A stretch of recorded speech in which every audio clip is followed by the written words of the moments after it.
Hello everyone. Today we are going to discuss helical motion. Helical motion is the combination of circular and linear motion. We know when charged particle enters the region of uniform magnetic field with velocity v perpendicular to magnetic field, then the path or trajectory is circular in nature. And today we are going to discuss motion of charged particle, and let us consider positive charge which enters the region of uniform magnetic field, let's say B, okay, with velocity v, okay, not perpendicular to magnetic field. That is, angle between velocity and magnetic field is not 90 degree. So we have this. So we are going to discuss the path or trajectory, okay, of charged particle, that is positive charge, which is entering the region of uniform magnetic field B with velocity v, which is not perpendicular to magnetic field. So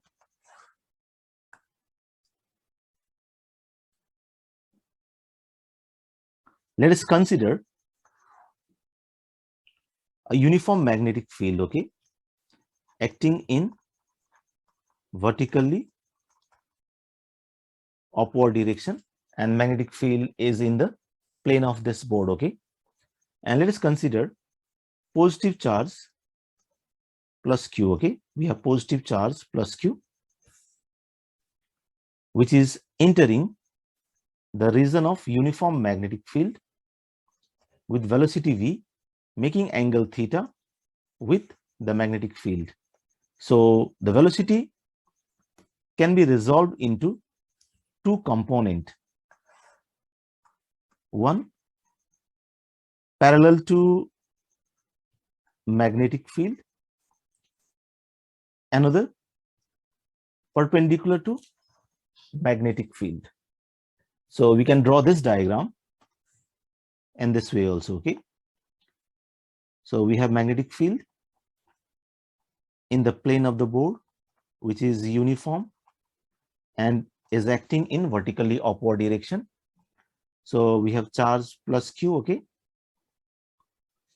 moving with velocity v, making angle theta, okay, with magnetic field B. So the velocity can be resolved into two components. One, parallel to magnetic field, okay. So this is the parallel component, okay, which is not affected, okay. Another perpendicular component, okay. So this is perpendicular component of the velocity,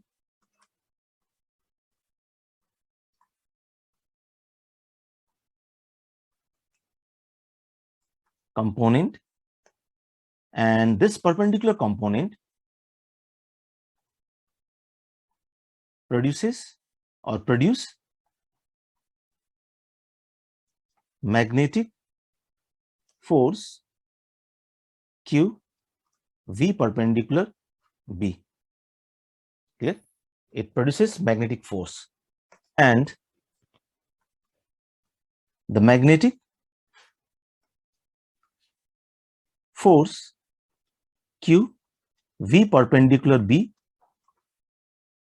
causes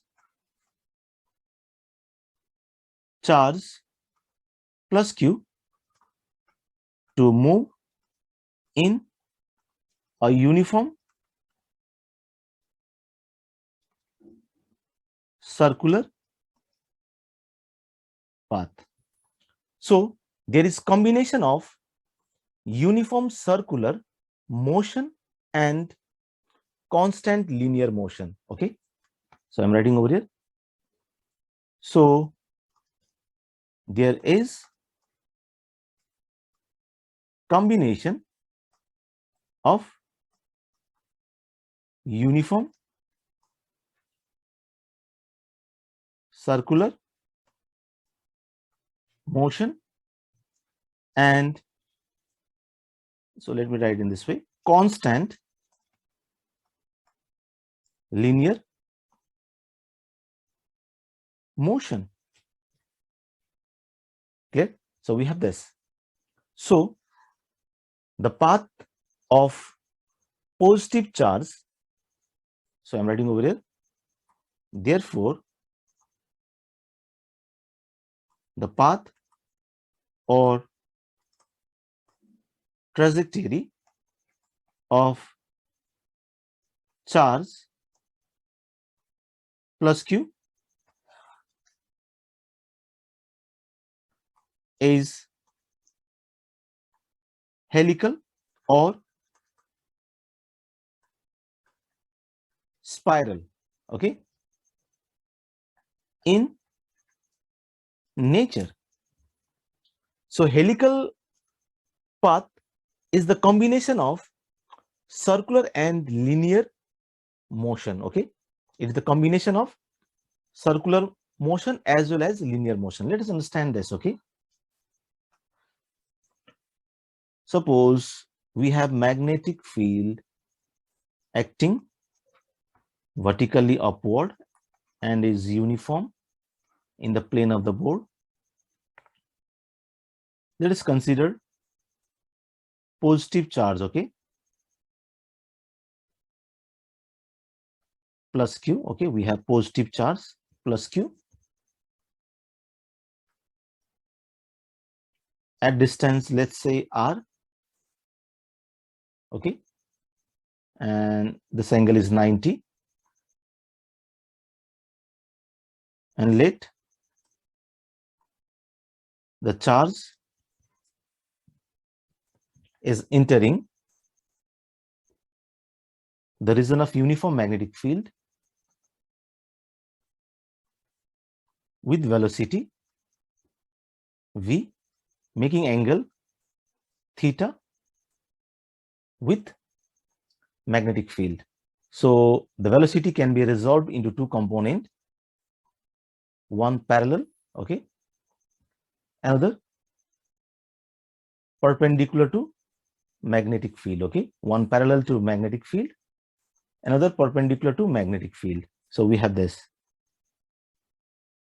is parallel component and this is perpendicular component. So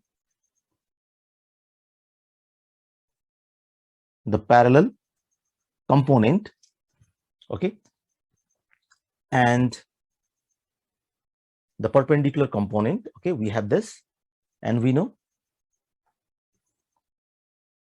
the perpendicular component produces magnetic force, and the magnetic force causes charge to move in uniform circular path. So the magnetic force causes charge to move in circular path. So this motion, okay, is called helical motion, or it is called spiral motion, okay, and this path is called helical path. Clear? So this distance, okay, that is distance between two adjacent turns is called pitch of the helix. Okay, so we have to find the pitch of the helix. So we need to note that the parallel component determine the pitch of the helix, and the perpendicular component, it helps to determine the radius of the helix. So helical motion, we need to understand, is the combination of uniform circular and constant linear motion. So it is due to the perpendicular component, okay, magnetic force is produced which causes charged particle to move in circular path, and the parallel component is responsible for giving or producing the linear motion. Clear? And we use parallel component in determining the pitch of the helix, and parallel component is not affected, it do not change. Okay, so we need to note this. Clear? Now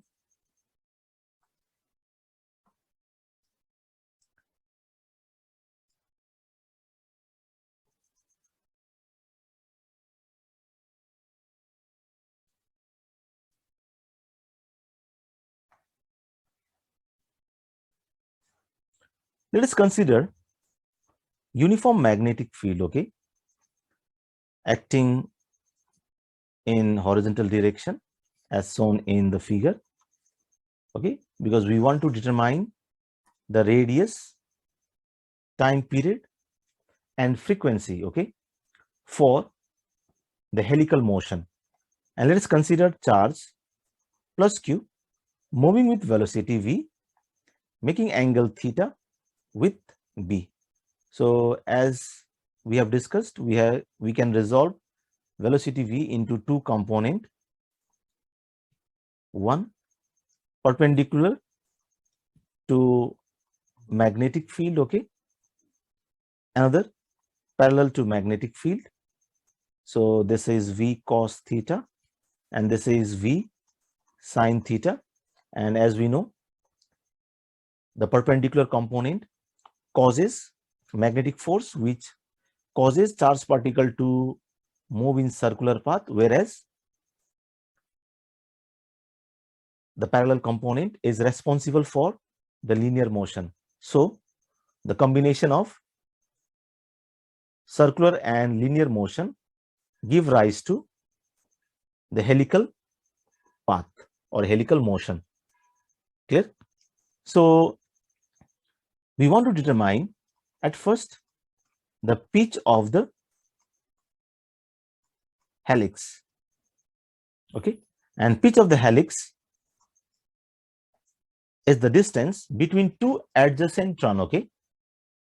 So it is the distance between two adjacent turn. Let's say this is, okay, we can see in this figure, this is the first turn, this is the second turn, okay. So the pitch of the helix is given by the product of parallel component of velocity and the time period, okay, that is time to travel one complete circle. Clear? So this is the expression for the pitch of the helix. Now let us find the radius of the helical path, and we know the magnetic force provides the necessary centripetal force, okay, and magnetic force is q v perpendicular b equals m v perpendicular square by r, where r is the radius of the helical path. So we can cancel this. So we can write radius r equals m v perpendicular by q b. So r equals m and v perpendicular is v sine theta divided by qb. So this is the radius of helical path. Okay. Now let us find the time period. Okay. So time period t equals circumference of the circle, that is twice pi r divided by velocity, and we take the perpendicular component of the velocity. Now we can write twice pi and r is m v sine theta divided by qb, and v perpendicular is v sine theta. So v and v cancels out, sine theta cancels out. So time period t equals twice pi m by qb. So what we find is that this expression, okay, is independent. This is independent of radius and v, that is velocity. Now let us find the frequency. Okay, frequency f. So this equals 1 by time period. So f equals qb divided by twice pi m. So we can see frequency, this is independent of r and v, and this frequency is also called cyclotron frequency. Okay, because we use this frequency in a particular particle accelerator called cyclotron. Okay, now let us come to this expression. Okay, so the pitch of the helix is product of v parallel and time period, and v parallel is v cos theta, and time period t is twice pi m by qb. So we have this.